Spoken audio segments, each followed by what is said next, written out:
فرمایا یکون معی فی درجتی فی الجنت یوم القیامہ. مولا کائنات فرماتے جو زمانے غیبت میں دین بچانے میں کامیاب ہو گیا، فرمایا علی کا اور اس کا جنت میں گھر بھی ایک ہوگا، درجہ بھی ایک ہوگا. اور عجیب امام سجاد علیہ السلام فرماتے ہیں جو بندہ زمانے غیبت میں دین پہ پکا رہے گا، یکون اجر مثل اجر 1000 شہید من شہداء احد و بدر، اس دین کی حفاظت پر اسے احد اور بدر کے 1000 شہیدوں کے برابر اجر ملتا ہے.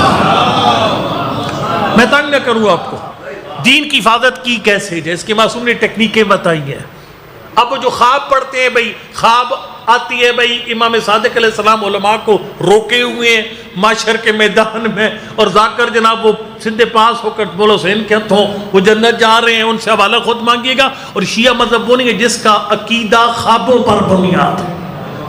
ہاں یہ یوم ندعو کل اناس، یہ قرآن کے خلاف، اس طرح کے خواب قرآن کے خلاف ہے. قرآن میں کہتے ہیں یوم ندعو کل اناس بامام، ہم لوگوں کو ان کے امام کے ساتھ اٹھائیں گے.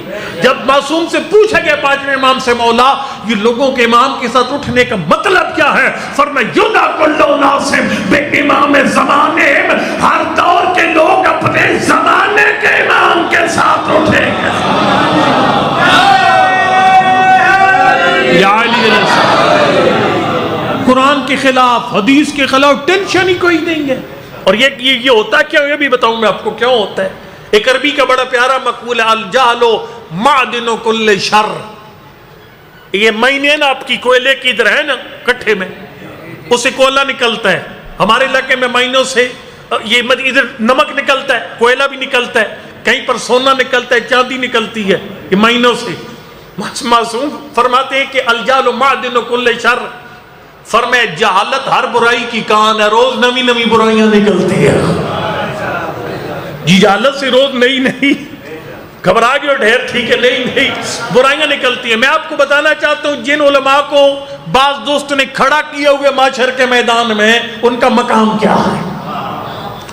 مولا کیا کریں ہم دین کو بچائیں. میں اپنے ٹائم سے 1 منٹ آگے نہیں جاؤں گا. اپنے دین کو بچائیں کیسے زمانے غیبت میں. معصوم نے فرمایا سب سے بنیادی کام ہے علماء کے ساتھ وابستہ رہے گا تو تیرا دین خطروں سے محفوظ رہے گا.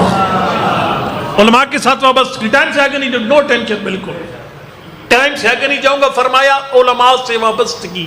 میں کیا کہہ رہا ہوں، پاک پیغمبر کا زمانہ تھا، صحابہ کرام تشریف فرما تھے. سرکار نے فرمایا سیاتی علی الناس زمان، ایک ایسا دور آنے والا ہے، فرمایا سیاتی قوم، ایک ایسی قوم آئے گی.